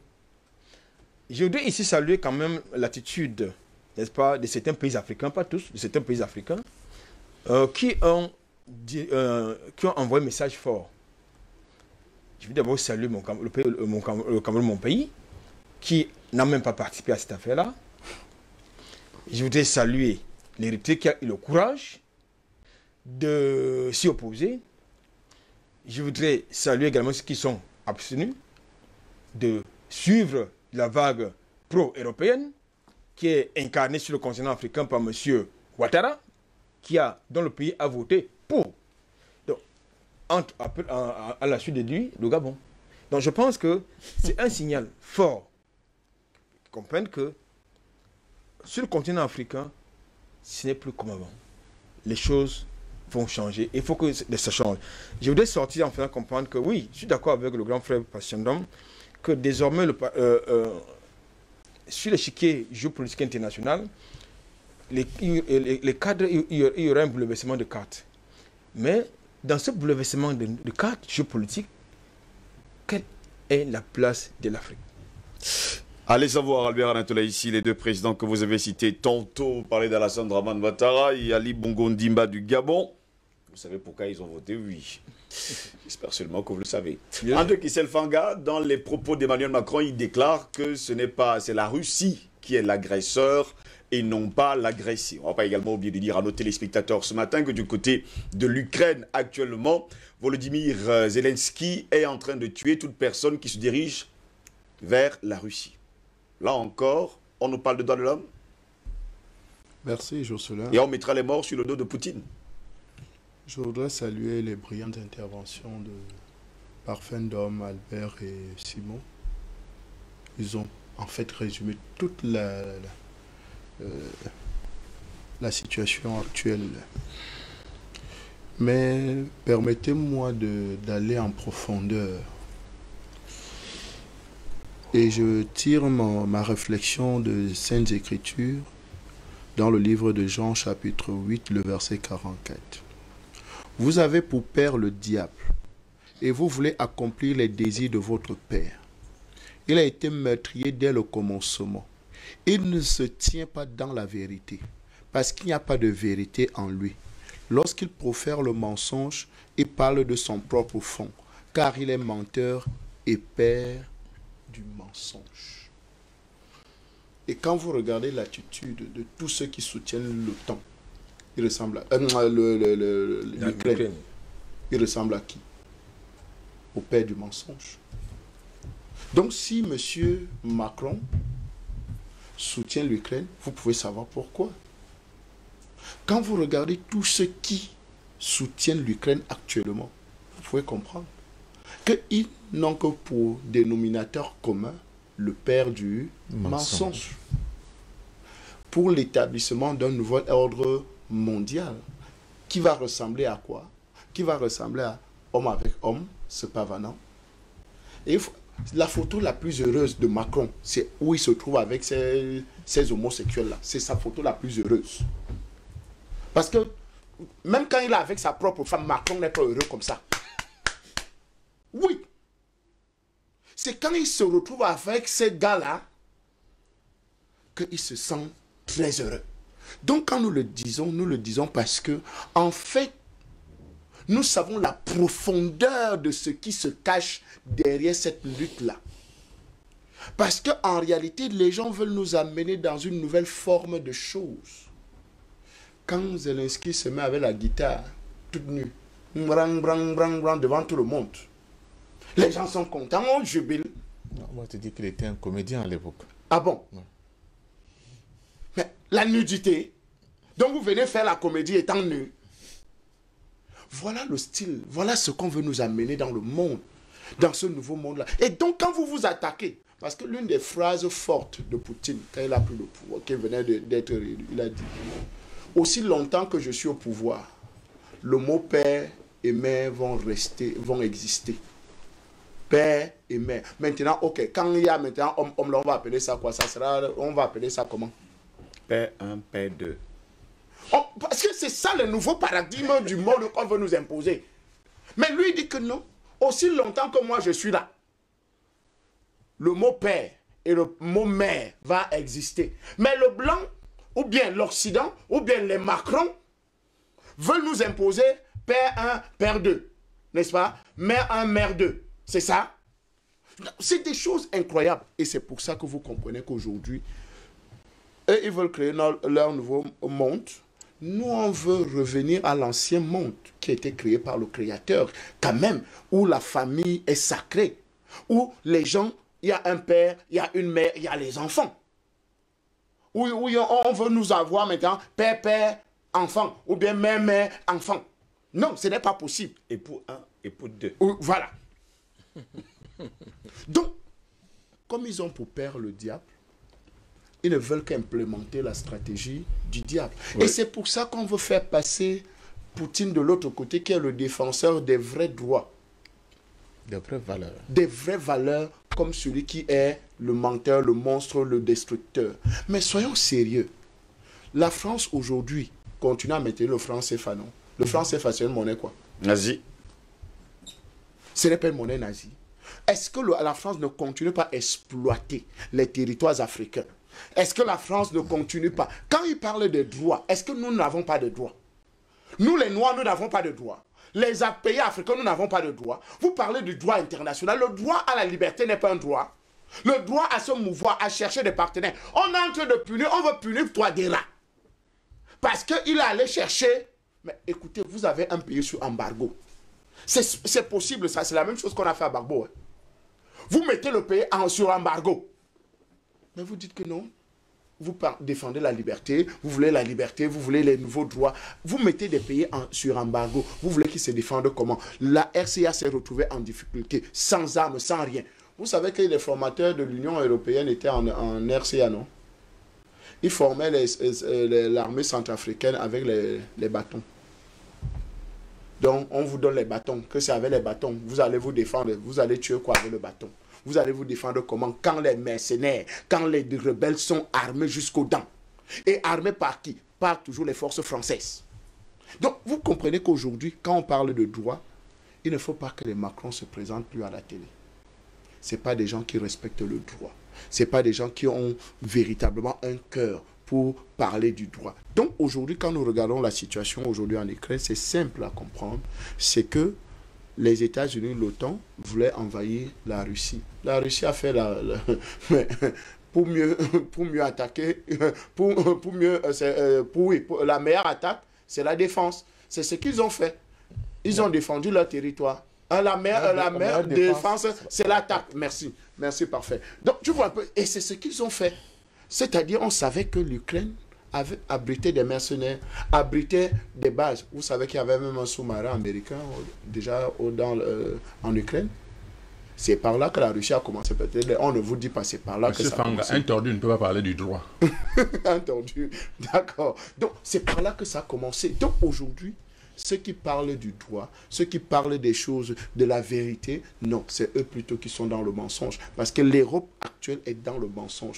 Et tout ce qu'ils disent n'est que du mensonge. Parce que comment quelqu'un peut se mettre à une télévision, le dire en Mondiovision, que vous avez suspendu les médias qui font l'apologie ou bien qui parlent des affaires. Les organes de propagande de propagande de la Russie. Ah bon? Vous êtes sérieux? RFI n'est pas un organe de propagande. Donc RFI, France 24, CNN, CNews, BFM TV, tout ça, ce n'est pas les organes de propagande de la France. Non, c'est la religion. Donc, tout ce qui nous rabat, la preuve en est. Voilà Nicolas Sarkozy à France 24. Je donne 72 heures au président à Laurent Gbagbo, qui a perdu les élections, de dégager le pouvoir. Sinon, nous allons... Mais qu'est-ce que la France n'a pas dit sur la Côte d'Ivoire? France 24 n'a pas dit sur la Côte d'Ivoire. Qu'est-ce qu'ils n'ont pas fait pour détruire ces pays-là? Qu'est-ce que la France ne dit pas sur le Mali? Ah, la junte militaire au pouvoir. Oh, le ceci, le cela. Ah bon? Mais soyons sérieux. Quand ces différents États-là ont attaqué les pays comme l'Irak, qu'est-ce qu'on n'a pas dit sur l'Irak? Ok, vous détenez... les armes de destruction massive. Les armes de destruction massive, n'est-ce pas? On a rabâché les oreilles de tout le monde entier. Jusqu'aujourd'hui, on n'a pas encore trouvé la trace, même une aiguille, qui était dans l'arme de destruction massive. Et on a pendu un président. Mais on l'a pendu, parce que quand on demande ici, les gens nous disent qu'on est excessif. On dit qu'on est excessif, n'est-ce pas, sur nos plateaux. On a pendu un chef d'État, un président de la République, devant son peuple, devant père, mère, enfants, ses frères, ses soeurs. Détruit un pays. Mais on dit que non, on est excessif. Et on continue à regarder cette merde médiatique. Non, mais les médias là continuent à nous rabâcher les oreilles au quotidien, nous dire que non. Mais écoutez, soyons sérieux. Ils nous parlent de démocratie, de liberté, de tous ces différents éléments-là. Mais est-ce qu'il y a un pays qui est qui applique la dictature comme la France? Parce que c'est un pays de dictature. En fait, l'héritage, c'est ce que Hitler a fait. Parce qu'il parle de la vengeance. Macron parle de la vengeance que la Russie fait dans la vengeance. Du révisionnisme. Hein? Alors que ce que la France fait actuellement, c'est ils sont en train de se venger de l'histoire de Hitler que Hitler leur a fait. C'est pour ça qu'ils se vengent sur les Noirs. Et ils ne peuvent pas, comme ils n'ont pas un ADN vraiment humain. Parce que la vérité, c'est qu'au plus profond de leur âme, de leur ADN, c'est que c'est la méchanceté, c'est du diable. C'est pour ça qu'ils ne peuvent que répéter la même chose, reproduire le mensonge, reproduire les crimes, reproduire la brutalité, reproduire ce nazisme-là. Parce que c'est Hitler qui avait imposé la monnaie nazie à la France. Donc, ils n'ont que pris la pâle copie, ils ont juste changé les noms. Ils ont mis franc de colonie française en Afrique. Voilà, ça c'est le franc CFA. Donc, vous êtes plus nazis que les autres. Donc, aujourd'hui, quand on parle de droit, quand on parle de démocratie, ils doivent fermer leur bouche et se taire. Merci à vous, hein, André Kissef Fangamichio. Plus que 15 minutes pour sortir de cette édition. Ouais. Nous allons aller au pas de course. J'accorderai 2 minutes à chacun d'entre vous. Sur le continent africain, patient Bafin Domi, il a dit que le chien ne change jamais sa manière de s'asseoir. On a l'impression que jusqu'à preuve de contraire, l'Occident ne change pas sa façon d'opérer. Oui, mais parce que l'Afrique, en termes de capacité de réponse sur le plan international, n'a pas encore vraiment musclé le jeu. Oui. C'est ça le problème. Nos États sont balkanisés, divisés. Bon, on me dit, les gens qui ont voté pour sanctionner, par exemple, les pays pour sanctionner la Russie, tu as le Gabon. Bon, le Gabon, c'est quoi? Il faut qu'on se dise des vérités entre nous. Le Gabon, c'est quoi ça? Même le Tchad, c'est quoi? Politiquement, c'est pas grand-chose. Donc, quand je parle d'unité politique de notre continent, ça a tout son poids. Mais par contre, j'ai été très content d'un pays, Anatole, l'Égypte. Parce qu'on voulait même imposer à l'Égypte de bloquer l'accès du canal de Suez aux navires russes. Hein. Les Égyptiens ont dit non, on ne peut pas. Vous savez pourquoi? L'Égypte n'a pas oublié ce que c'est grâce à l'Union soviétique qu'ils ont pu nationaliser ce canal qui leur rapporte tant d'argent aujourd'hui. Ce canal-là, l'Angleterre et la France avaient fait une OPA, une amicale là-dessus, et c'est eux qui dirigeaient là-bas. Quand le grand Nasser a essayé de dire le contraire après le retour de la conférence de Badouin, ils ont envoyé les armées. Les parachutistes français ont débarqué, ont pris Alexandrie, et ont presque défait l'armée égyptienne, était prêt à lui couper la tête. C'est à ce moment que Khrouchtchev donne les ordres à son premier ministre, à son ministre de la Défense bourguignon. Il dit, bon, dis donc, envoie un message à ce gars-là.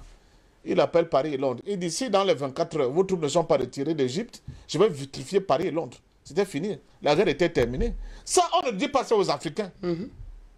On ne dit pas ça aux Africains.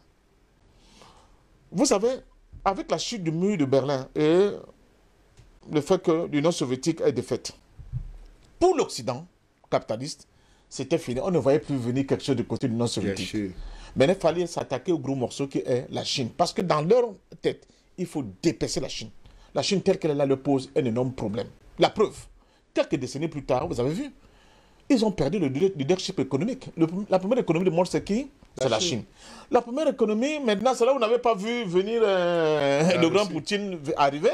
La première économie, la première puissance militaire au monde aujourd'hui, c'est devenu encore la Russie. Donc, ils en ont... C'est terrible pour eux. Il faut donc casser la Russie par tous les moyens. Pour s'attaquer après à qui? À la Chine. Et continuer d'imposer cet ordre mondial qui est le leur, qui voudrait que ce soit le capitalisme néolibéral et cette oligarchie au pouvoir qui continue de diriger le monde comme ils veulent. Pour eux, l'Afrique même, c'est devenu fretin. On va s'en occuper plus tard. Vous comprenez? C'est pour ça que quand on regarde très bien, quand on analyse profondément ce qui se passe, vous comprenez? Notre salut viendra de ce qui se passe là actuellement. Là. Si la Russie a tenu tête et a imposé, n'est-ce pas, le fait que la Russie, l'Ukraine soit démilitarisée et dénazifiée, c'est nous qui allons gagner. Si nous avons arrêté le chef d'État à la hauteur des enjeux, comme Simon le souhaite. Parce que sinon, c'est l'inverse qui va se produire. Et tout à l'heure, quelqu'un a parlé d'Israël, mais les gens ont oublié. Il y a beaucoup de Juifs en Syrie, en Russie, hein, et qui occupent des postes très importants, même sur le plan économique. La preuve, malgré le vote qui s'est passé, le premier ministre israélien a été obligé de prendre le chemin pour aller voir Poutine pour négocier. Ils savent très bien que Poutine peut faire très mal, d'autant plus que la dernière information qu'on a ces jours-ci, il y a un drone iranien qui a traversé Israël sans être repéré par quoi que ce soit. Sur le plan militaire, c'est très grave. Mais surtout l'avance que la Russie a pris sur le plan électronique. Vous savez que la guerre a trois niveaux. Le niveau électronique, le niveau de l'aviation et le niveau terrestre avec tout ce que vous voyez. Ils ont failli faire télescoper de B-52 au niveau de la mer Noire. Les gars ont dit non, on ne peut plus rien faire. Donc il faut faire attention avec la Russie. La Russie est devenue une grande puissance sur le plan militaire.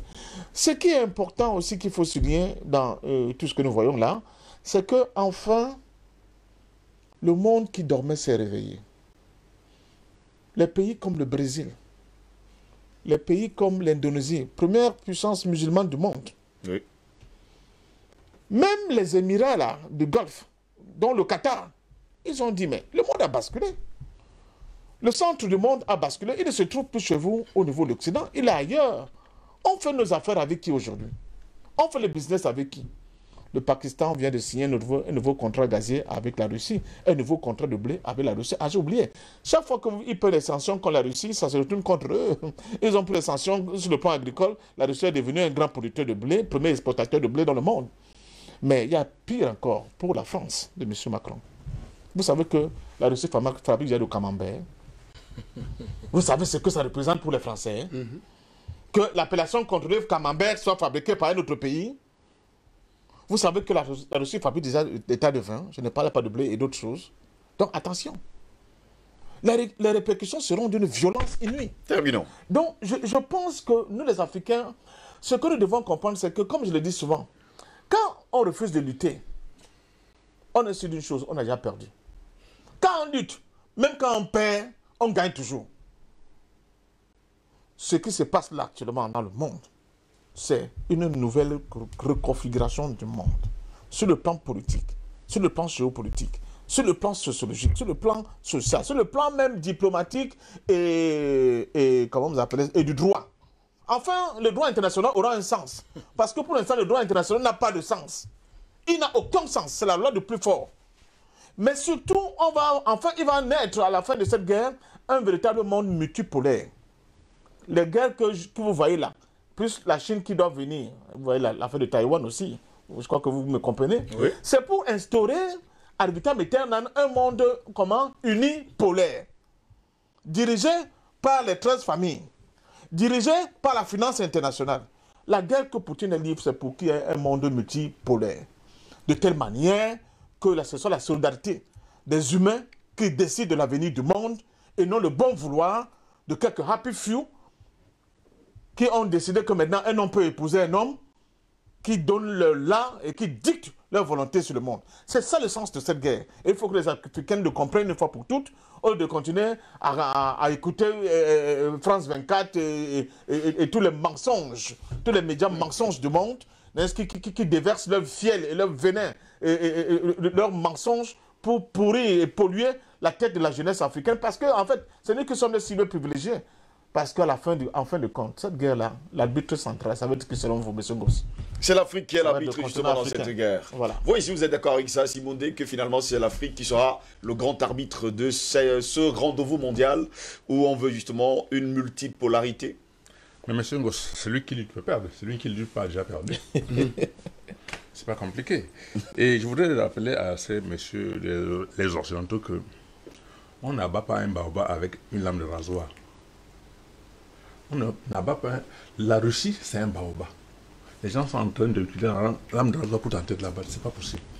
Et je constate avec beaucoup de regret que monsieur Macron, Macron. Macron. Ah bon? Vous avez dit que c'est un gros macro. J'ai dit Macron était Macron. Terminons. Il pense que pour réparer une toiture, pour réparer une toiture qui soigne, il faut enlever la tôle. Oui. C'est pas possible. On a enlevé la tôle en Ukraine. Maintenant, l'eau est en train de rentrer. Personne ne vient recueillir l'eau. Eux qui devaient envoyer Barkhane et la force... Et Takuba. Sangaris, c'est Takuba. Sangaris, tout ça. On ne sait pas où les mettre. On envoie plutôt des gens en Roumanie. Et pourtant, c'est l'Ukraine qui est en guerre. C'est quand même curieux. Ça veut dire qu'il y a quelque chose qui ne va pas dans la tête de ces gens-là. On a beau les traiter tous les noms, mais ce sont des petits voyous. Ils sont tout petits, ces gens-là. Il n'y a qu'en Afrique où ils peuvent faire leur malade. Ça, le président Poutine l'a dit. Tentez d'envoyer un seul coup de feu. Vous allez lire l'heure sur le calendrier. La pierre est écrasée. Il les attend. C'est tout ce que je peux dire. Vraiment, il n'y a pas de débat là-dessus. Merci à vous, Simon D. Albert Anatola, ici, la dénazification de l'Ukraine va continuer? Je pense que c'est fondamental que ça se poursuive, c'est l'objectif, puisque dans le processus de négociation, puisque bien qu'il y ait des buts de botte sur le terrain du côté de l'Ukraine, il y a toujours des négociations. C'est-à-dire, vous avez Zelensky qui veut absolument négocier avec Poutine, vous avez Macron qui, dans son discours, a dit que, en dépit de ce qui est des bruits de botte en Ukraine, il faut continuer à parler pour qu'il n'y ait pas une contagion. Mais ça parce que jusqu'à preuve de contraire aujourd'hui, l'Ukraine, la Russie qui offrait 40% de son gaz à l'Europe ne peut plus l'avoir dans les jours à venir parce que tout le gaz ira vers la Chine. En tout cas, même dans la guerre, la Russie continue de faire son business. Ce qu'il faut quand même préciser pour sortir, mais Macron a quand même la mémoire courte. C'est-à-dire qu'il oublie qu'avant l'enlisement de cette situation, oui, mais il n'intéressait pas d'épithètes négatifs contre Macron et la Russie. Il a la mémoire très, très courte. Hein. Et je pense que peut-être c'est pour ces raisons qu'il va éviter le débat lors de la campagne financière. Parce que de tout temps, dans le narratif, que ce soit de Paris, que ce soit de l'Union européenne, que ce soit de Washington, il dessinait, n'est-ce pas, Poutine comme un beau diable, comme un démon, comme un dictateur. C'est-à-dire les qualificatifs, on ne peut Joe Biden l'a déclaré justement on ne peut plus au Congrès. Voilà. Non, mais Biden n'a plus tout sa tête. Non, sérieux. Moi je pense que... Vous n'avez pas écouté Biden ces jours-ci? Non. Mais il faut écouter ses discours. Alors. Il se perd beaucoup. Hein. Non, vraiment, moi je crois qu'il faut qu'il soit un peu soigné. Alors, il a un soin intensif chez un psychiatre. Il n'a plus toute sa tête, ça se voit. Non, alors, c'est-à-dire... il est lucide 1 heure par jour, on l'a dit. Hein. Oui, mais là c'est un problème. Alors, moi je crois qu'ils ont oublié cela. Oui. C'est-à-dire qu'ils ont oublié, mais moi je ne veux pas m'engouffrer dans l'indignation, n'est-ce pas, dans laquelle les médias veulent nous engouffrer. Pourquoi est-ce que la situation en Ukraine est plus importante que celle, n'est-ce pas, Au Mali. du Mali ou bien de la Côte d'Ivoire en 2011, Voilà. ou bien en Syrie, encore c'est différent. Au Yémen. Encore c'est plus important. D'ailleurs, encore c'est plus important. Pourquoi c'est plus important? Il y a, combien C'est le temps que il y a c'est- déjà combien de morts c'est là-bas? le temps que lorsque nous faisons le bilan des opérations de l'OTAN hors du territoire européen ou occidental, nous sommes à plus de 2 millions de morts. Plus. Alors, qui paye? Qui est responsable de ces morts? C'était d'ailleurs quoi les raisons de ces interventions? Ils ne nous ont jamais dit cela. Parce qu'ils sont dans une logique d'hégémonisme, d'arrogance. Et c'est la même situation qu'ils ont voulu amener du côté de la Russie. Mais là, ça pose problème. Mais non, je sors en disant ceci. Moi, je pense que... là, je souscris à ce que le grand frère a l'habitude de dire. L'Afrique a eu 2 occasions, n'est-ce pas, dans l'histoire. Le Covid, et maintenant, vous avez la guerre en Ukraine. Il faut véritablement que les hommes politiques, les historiens, les universitaires, en fait, toute cette dynamique africaine, je veux dire positive, commencent à penser, à réfléchir pour que justement l'Afrique ne se trouve pas de l'autre côté de la barrière de l'histoire. Merci Albert Anatole. Ici, jusqu'à preuve de contraire, André Kisselfanga, beaucoup d'Africains pensent que Macron se croit tout permis, donneur de leçons, et apparemment, il est le grand gendarme maintenant qui se lève contre Poutine. N'est-ce pas trop demandé? Qui ça? Macron. Macron, Ah bon? en faisant ce discours. Oh, pas possible. Il n'a pas vu le ridicule là avec la table de discussion. Mais parce que les gens ont là... Mais ils ne voient pas les images que restent là-bas. Parce que quand il vient se mettre en exergue que vraiment je suis le nouveau général de Gaulle, en disant que non, échangeons, discutons, je vais Albert continuer. Anatole, ici j'ai oublié, il est candidat à Emmanuel Macron. Et les candidats. Allons-y, terminons avec vous. Non, je pense que c'est simple à comprendre. La France a toujours été un bon parleur. Que ce soit les anciens et tout le monde, ils n'ont jamais dit la vérité. Aujourd'hui, Macron continue dans le même siège de faire croire que la Donc France... finalement, on est dans la fable du corbeau et le renard. Bien sûr, la France veut faire croire qu'elle est une très grande nation au niveau de l'Europe, alors qu'elle ne représente absolument rien. Parce que, vous suivez les Allemands, vous suivez beaucoup les Allemands. Est-ce qu'ils parlent beaucoup? Est-ce qu'ils vous font des déclarations à l'emporte-pièce comme vous voyez là? La preuve en est, des opérateurs économiques allemands ont dit que mais non, nous ne pouvons pas vivre sans le gaz russe. Parce que la plupart de ces entreprises fonctionnent avec 40% de l'énergie qui vient de la Russie. Donc, et ils sont encore... c'est encore calme en Europe parce que ce n'est pas encore la période de froid. Hein? Oui. Oui, donc ils peuvent encore dire que non, le gaz là, c'est rien. C'est quand maintenant il faut chauffer les maisons qu'ils vont comprendre, ils vont lire l'heure comme quelqu'un le disait tout à l'heure. Sur le clavier. C'est là qu'ils vont comprendre que non, ce n'est pas une petite affaire. Les entreprises françaises sont en train de chuter parce que la plupart avaient des activités en Russie. 700 entreprises françaises ont été fermées. Oui, nationalisées, en tout cas. Donc vous Nationalisées. comprenez que ce n'est pas une petite affaire. Donc leurs sanctions économiques qu'ils disent là contre la Russie, c'est retourné en réalité contre eux. La même chose qu'ils ont voulu faire au Mali. Les sanctions retournent toujours contre ceux qui envoient ces sanctions. Pourquoi? Parce qu'ils ne sont pas dans la vérité. Ils ne sont pas dans le droit. Et quand vous n'êtes pas dans le droit, ça finit toujours par retourner contre vous. Maintenant, nous les Africains, qu'est-ce que nous devons tirer comme bénéfice de cette histoire? Mais c'est que le monde nous regarde. C'est à nous maintenant de décider de ce que nous allons faire de notre continent. Parce que quand la France vous annonce qu'ils vont revoir leur stratégie énergétique, c'est pour vous dire quoi? On va vous tuer au Niger, on va vous tuer au Mali, on va vous tuer partout où il y a l'uranium. On va aller chercher ça là-bas parce qu'il faut que la stratégie nucléaire de France pour avoir plus d'énergie puisse se mettre en place. Ça veut dire qu'ils vont aller chercher ça partout. Et le gaz aussi. Même le gaz, tout. Ils vont tout chercher partout où c'est possible. Et c'est chez nous. Et c'est parce que justement, ce que les gens ne disent pas, c'est que les deux pays, en fait le continent africain, c'est-à-dire l'Afrique et la Russie sont l'un des continents, parce que la Russie ne demande rien à personne. Quand la Russie va faire sa guerre, là, elle ne fait pas la guerre parce qu'elle veut venir prendre les matières ou bien vient au secours parce qu'elle veut les matières. Elle a ça dans son sol. Donc aujourd'hui, nous là qui avons les réserves, au moins 60% de la réserve mondiale de toutes les autres richesses, nous devons nous apprêter à ce que nous allons commander le monde.